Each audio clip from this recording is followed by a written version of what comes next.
可能你还在那个疗愈的阶段，然后一下子有一个人他突然冲进来你的生活啊，然后你也不确定他是否是 is it the right person。你知道你可能跟他不是合适的人，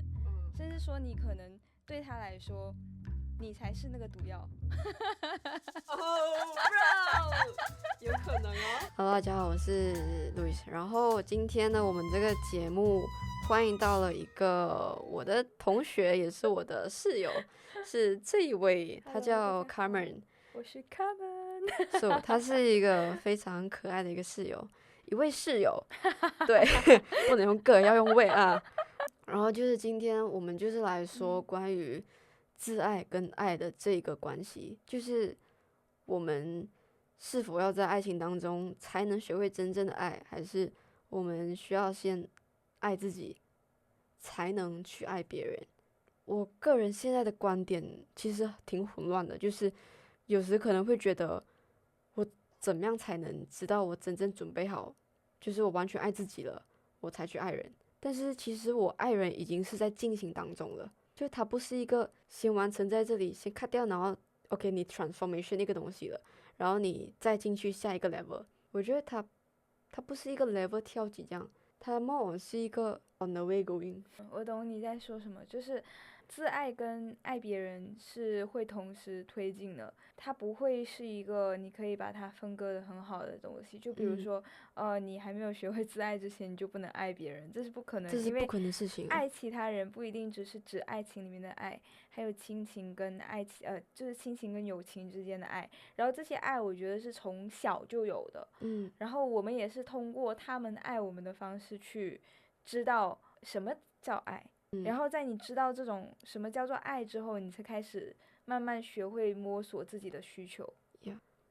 可能你还在那个疗愈的阶段，然后一下子有一个人他突然冲进来你的生活啊，然后你也不确定他是否是is it the right person，or 是来扰乱你的生活的人。感觉那个爱这个字啊，在每一个关系当中都有它不同的体现。但你不会有那种时候，就是你明明知道可能你是扰乱他生活的那个人，但是你就想这样做，不会吗？就你知道你可能跟他不是合适的人，甚至说你可能对他来说，你才是那个毒药。Oh bro， 有可能哦，对吧？有可能哦。你不会很渐渐的就想搞一下吗？就是你想搞别人，还是你要就是我们都不太适合，但是感觉就来了嘛，然后就想说，就是Let's play, bro。就是你还是会可能会想要进入到这段关系，而我觉得有时候吧，你不太需要就是一直去强迫自己说一定要等准备好还是没有准备好，因为很多时候你准备好或者没有准备好都是你主观认为的，都不一定是真实的，而且很多时候你都还没做题，你怎么知道你什么题不会做？这我赞同。人就是要多做题，对嘛？你多考试，你才知道哪些东西不会嘛，对不对？多刷题，多刷题吧。老师才能教嘛。老师是谁呢？就你自己啊。我还以为老师是别人，结果是对对对，到头来是我自己。我在思考我能在爱情里面学会真正的爱吗？我觉得真正的爱不一定要从爱情里面去学，我觉得往往是你的友情跟亲情，它才更能够教会你怎么正确的去爱。因为很多时候我们在谈恋爱的时候会忘记你跟你的伴侣之间的距离。就有时候其实很像在进入一段亲密关系的时候，我们会很像不小心把跟父母的那种相处模式直接套去我们跟恋人之间的相处模式。我觉得有时候吧，甚至你可能跟伴侣去就是在一起的时候的相处模式，可能会比跟父母更没有界限，因为起码就是我们对父母或者对朋友，我们都会有那种就是知道说，OK，父母他养我们怎么样，然后我们可能还是要尊重他、孝顺他，对吧？然后我们跟朋友，我们知道，OK，如果我们说错话，或者说做不对的事情，或者不尊重对方，对方也会离开。但是很多时候我们在跟伴侣相处的时候，我们是会忘记这一点的，因为我们跟对方可能已经就是可能突破某些肢体上还是什么样对对对，就少儿不宜的东西。OK， 就是你突破了那一层之后，你可能就会觉得对方是自己人自己人这个词很危险哦。我觉得后来觉得，无论是友情还是爱情啦，我觉得但凡你把对方列为自己人过后，你会对他可能会有很另类的期待，就是期待。以及就是你已经没有那个界限了，就比如说你跟朋友相处，你会知道哪些东西是要尊重的，但是可能在你跟伴侣的相处当中，你已经觉得就是对方应该理解你，就是有很多的前提条件，就你已经预设对方一定会怎么样怎么样对你，这些东西都会让可能我去很霸道的要求你做某件事情，然后你一旦没有做成这个事情，我可能就会生气。然后有了1次生气、2次生气、3次生气，我跟你讲，之后说话就越来越火药味就越来越重。对，就是我可能以前可能不会问候你爸妈，满满的 sarcastic， 可能就是讽刺一下，对，从讽刺开始，然后慢慢可能就是我已经讽刺过了，我觉得讽刺已经伤害不到你了，然后我就就开始问候你爸妈了。我跟你讲，真的有人这样做吗？有啊，不然你以为就是所有那种婚姻就是夫妻他们离婚的时候，为什么把彼此骂得那么狠，甚至有些打架，就是因为前面就是经历了前面那些，就是一次次失望，一次次你没有达到预期。当你对这个人失望的时候，你可能就会比较大胆的去对他做一些伤害的行为。然后这个伤害的行为一旦重复的够多，你只会每一次加重，到最后就是面目全非，就可能2个人已经就是连朋友都做不成那种。就是很多时候我们会忘记对方也是独立的个体，因为像比如说父母对孩子有时候也会说一些很伤人的话嘛，就是生你不如生叉烧，类似这样的话。就是为什么他会这样说，是因为他觉得你是他的一部分，所以我可以这样对你做。我之前听过一个非常有趣的一个说法，就是很多人养宠物是为了满足自己的一些，或者说满足自己的一些需求，其实跟养小孩有点像。就是比如说我今天可能这段时间心情不太好，我去买一只宠物回来，然后呢，我对这只宠物我不开心的时候，我可能就不喂它，然后不管它，然后我开心的时候再给它投喂一点。其实这就有点像，比如说亲子关系当中，父母因为他养你嘛，他就觉得你是他的附属，所以可能有时候他工作不太顺利，他回来可能就是会对你态度不好。但他觉得这是应该的，就像我们对宠物，我们也觉得应该的。有一个人他问，就他爸爸跟他说，我今天我要养狗，然后那个女生呢，她就跟那个爸爸说，你是真的喜欢狗本身呢，还是你希望家里有一个听你话的人呢？然后我听了这句话过后，其实我有点震惊，因为我觉得这句话有点伤害到人啦，因为家里好像那个爸爸好像需要。竟然没有人要听他的话，我觉得有点感觉这个爸爸他好像感觉到自己不被需要，所以他才想要找有个物体来去 obey 自己。我觉得跟你刚刚讲的那个挺相似的，就是你希望有人是听你的话，然后来就是附属于你之类的。可能回到那个就是边界的问题，我觉得自爱也是一个 about 边界的问题 about the way。虽然我们好像之前也是有经历过边界的问题啦，那我们现在大概懂那个边界在哪里我觉得每个关系它的边界都是慢慢摸索出来的。就是你有没有试过在感情当中，你觉得你 feel 到你不是你自己 feeling lost？ 我感觉吧，我自己就是属于那种，就是我很跟着感觉走的，就是很多时候我不太会去，如果我不喜欢这个人我会很理性。就我会很清晰知道我不喜欢他，一旦我思考他的条件，就是说我不太喜欢他，对。然后如果我喜欢一个人的话，其实很多时候我会变得很没有底线，无限的包容。对，就是我可能已经看到他身上有一些不好的点，但是我可能也会觉得没关系，这个事情我可以接受，然后一次一次降低自己的标准，然后一次一次让对方就是去做一些伤害我的事情。我觉得，而且那个伤害是可能你自己意识得到吗？其实我意识得到了，就是比如说，就是我觉得像很多情侣之间，我觉得一般情侣之间都会有那种，就是比如说你管好你的边界，对吧？比如说你在跟别人相处的时候，你在跟别的异性相处的时候，你会注意一下自己的跟对方的来往是不是够密集。但是呢，我觉得有些人他可能就不太会去照顾好这个部分。就是那个照顾自己的需求。不算是，就是比如说，我跟你交往啊，你跟我交往，OK 然后你本身有女朋友嘛，那你肯定就不能跟其他异性来往太多，对吧？对，你要尊重这个男女朋友之间的一个底线，就是知道哪些事情该做不该做。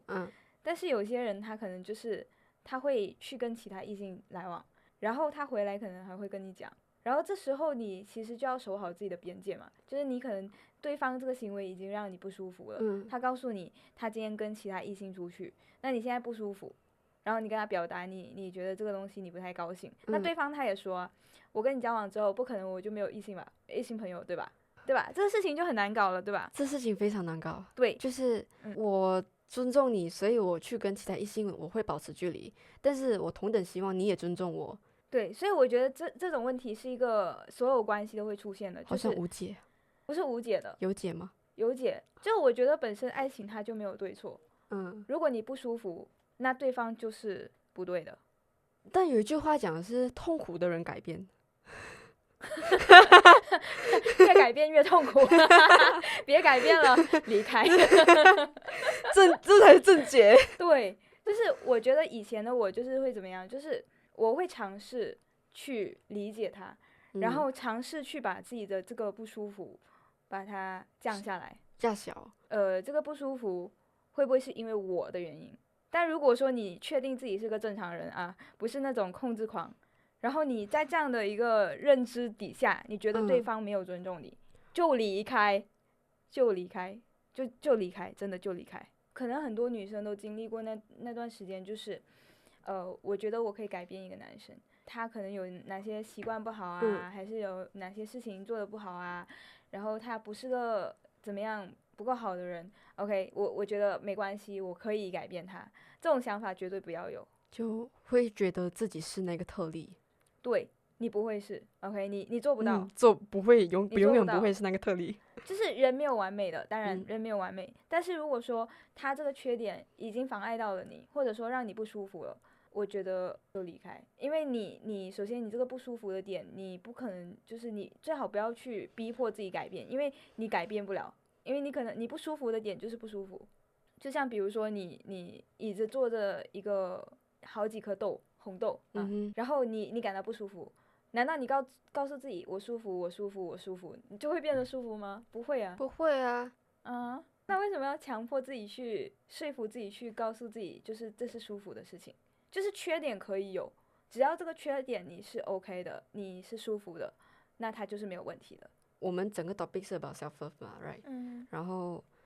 self love 它每次都会被认为是一个健康关系的一个基础。自爱的定义对你而言？对我而言，我觉得对我而言，自爱就是允许自己去做任何自己想做的事情，不一定是效益最大的一个事情。效益？对，就比如说它不一定能给你带来好工作，不一定能给你带来怎么样怎么样，但是如果说你真的觉得这件事情做了会快乐，那你就去做，然后也允许自己对别人说不，就是不想做就不做，完全就是随心活，就是在不伤害别人的前提，就是 follow 自己的内心。包括我觉得像，比如说你在感情里面，你可能会很卑微的，比如说想挽留一个人，如果说这件事情你做了会让你舒服，那你就做，虽然说会丢了自尊，但是人是那么长，怎么可能不丢一次自尊呢？对吧？丢一次自尊很难捡回来啊。你只是在他那里丢了自尊啊，你的自尊只要你想，你任何时候都可以捡起来。啊，对吧？我知道了，就是开心就继续，谁弄我不开心了，我就离开。就比如说他想离开了，你不想离开，那你去烦他，啊，烦到你不想烦这为止。是你会做的做法吗？对啊，我就这样做。就我感觉，就我可能不是一个最好的参考范例，但是我会选择去。如果说我真的很想再继续这段感情，我会再允许自己去挽回，然后直到我自己觉得 OK 是时候该结束了，才结束。就是我起码要让自己舒服，就是我觉得如果说我去挽回他，是我现在此时此刻想做的事情，那我做了之后我会舒服，我觉得没有遗憾，那就去做。因为如果说你因为自己的自尊你不去做某些事情，可能你后面会没有办法意识到你真正缺的东西是什么。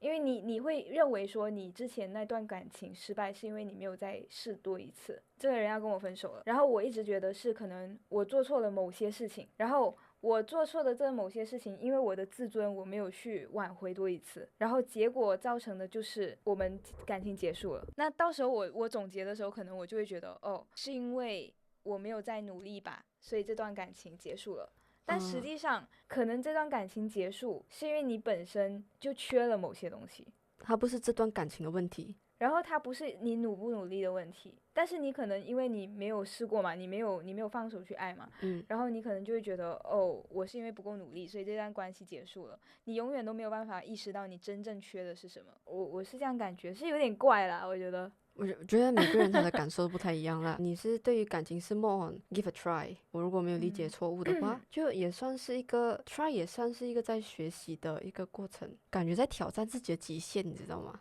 我可以为了这个人，可能可以降低我的线，也许我会得到他的理解，可能他看到我因为降低我的线而看到我的行为过后，可能就是不要退出的想法。而是 let's try again。我觉得在一段感情里面，就是宽容和理解和尊重，我觉得这是我的感情观啦呀。所以有时候在爱情里面的时候，不确定就是爱情有没有除了这些词以外的词汇，因为这3个词汇是我的感情 priority， 但我不确定你的感情的 priority 的 vocabulary 是哪一种。因为我自己真的在感情里面很随心，所以怎么说呢？我感觉不是，就像我刚刚说的，我的感情不是最好的范例，因为很多时候我是没有一个人的感情是最好的范例啊。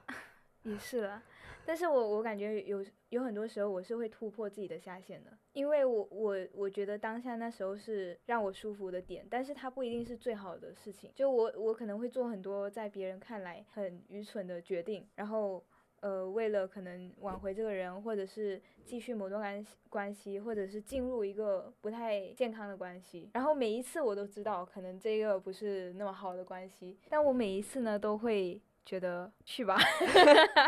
就是去吧，就是先爱了再说，先爱了再说，不爱再分开嘛。对啊，就是你通过一次次可能试爱或就是试错的结果，就你一次一次去尝试不一样的感情，然后去感受到不一样的感情里面你自己是什么样的，就是不一样状态下的你自己。然后其实我感觉很多时候它是在潜移默化之下，它就让你改变了，而且很多时候是当你真正感受到那个痛苦的时候，你才意识到就是这样做伤害到你自己。对，不能再这样继续下去，因为人我觉得是一个很固执的生物，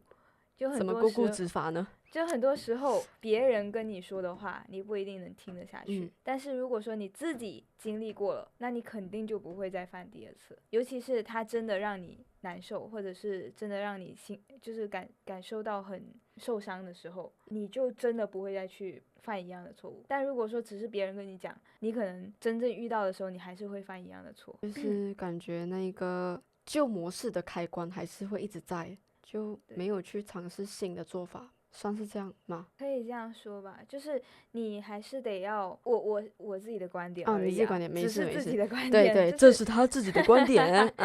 先强调一下，因为我感觉就是不一定大家都会认可。在我的观点内，我是觉得我 give everything， 100%。对，然后100%投入了之后，最后就是你明白了，就是我会每一段感情，不管我一开始它的时候是不是想长久的，但如果说我真的想喜欢这个人，我就会完完全全投入给这个人，然后等到我受伤了，然后我真的觉得够了，我就会走。直到你 burn out all the thing。对，就我是属于那种燃烧型的。你看过加拿大共和国的那个离婚的那个 MV 吗？没有，他最后那个 MV 是手发在燃烧。就有些人的爱是比较热烈的，比较就是完完全全愿意飞蛾扑火。对对对，飞蛾扑火。我感觉我就是属于那种，就是会把自己都燃烧掉，然后再造一个自己出来。啊，重生之门吗？对，这叫什么呢？我觉得就是你就是需要经历一个低谷，才可以往高峰去。这样说吧，我是体验型爱情。你喜欢体验型爱情？就是明明知道会难过、会痛苦，我还是会愿意去试一下，收集素材嘛，收集写作素材。你现在的阶段啊，你会 prefer online short term relationship 还是 long term relationship or no relationship？都行，都行，不是那么自爱的做法，但是就是。我觉得其实，我觉得很多人都会去抨击 short term relationship，but then 我觉得 short term relationship 是给那些懂规则的人玩，不是规则，不是玩啦，就是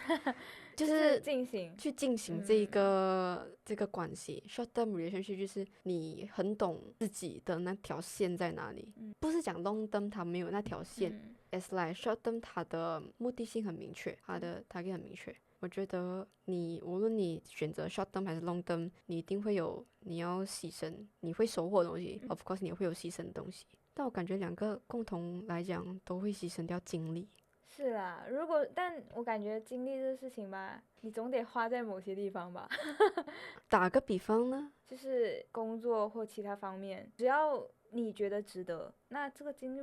力投入进去也没有问题啊。做事情凡事就是要么你开心，要么你觉得值得。就是如果说你不觉得值得，你也不觉得开心，那这件事情就没有做的必要。你怎么把精髓给讲了？开心就做，不开心就撤。但我知道有很多人没有办法活得那么随心，因为他们可能有一些想要达到的目标，比如说他们想要结婚生子，短期的关系对他们来说肯定就是一个不太好的一个事情，因为你总是需要，就是你跟这个人交往，你是需要像你说的心力跟精力，然后需要时间，然后你可能会因为跟这个人交往，你错过更好的选项。因为可能刚好在那段时间有另外一个追求你的人，但是你跟这个人已经约定好，比如说这2-3个月就 attach to 他，然后那你这时候就要面临你自己道德的谴责，到底是要去追求另外一段可能给你。你觉得你是一个容易 attach 的人吗？飞蛾扑火嘛，如果真的遇到喜欢的人，可能还是挺快的。很容易 attach 到别人身上。就是如果我真的很喜欢他，就爱得很热烈，就你会无条件的去爱吗？因为有时我会好奇，爱情当中它有没有包括无条件的爱，还是有条件的爱？是个伪命题耶，因为你怎么看说法？就是无条件就不可能会有无条件的爱啊。那父母会有无条件的爱吗？没有啊，没有啊。破题了。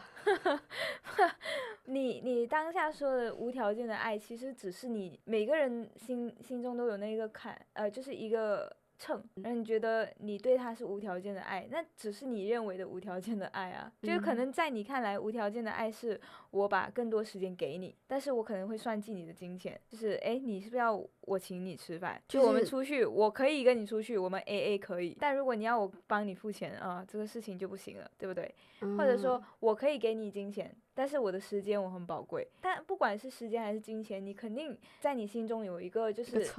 到底我要不要花出去，就不可能有无条件，你对自己都不可能无条件，你不可能无条件给自己买东西嘛？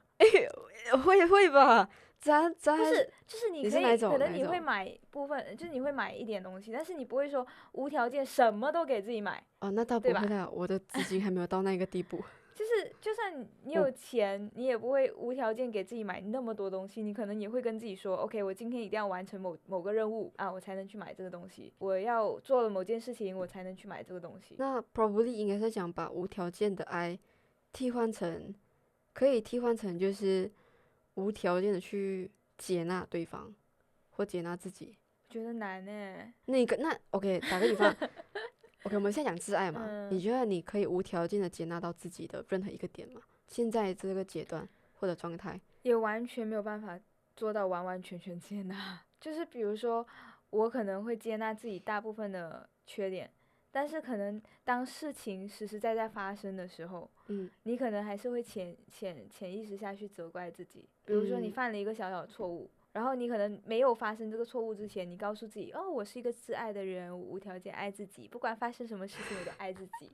然后结果呢，发生了一个很大的意外，可能或者说一个很小的事情，然后搞砸了某个事情，